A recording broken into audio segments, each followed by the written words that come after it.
We can see here how to use the function lFilter to obtain the impulse response of this IIR filter.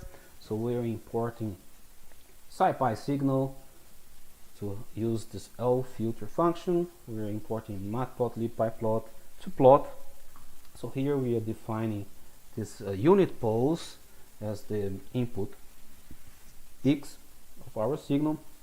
So we have a vector full of zeros and with a 1 at x equals n equals to 0, and b and a are the same vectors we used before, and now we'll have the output.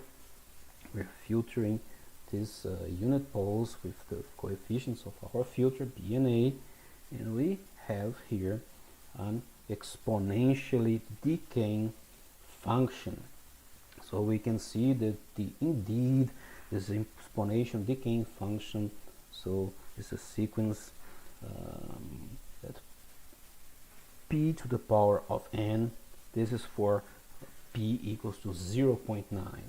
In this way we can also test more complicated infinite impulse response filters.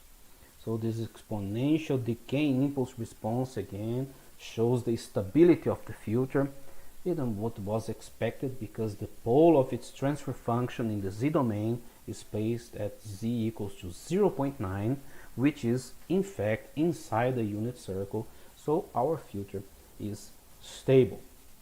So that's it for this notebook, and we see each other again on the next one. Check you later.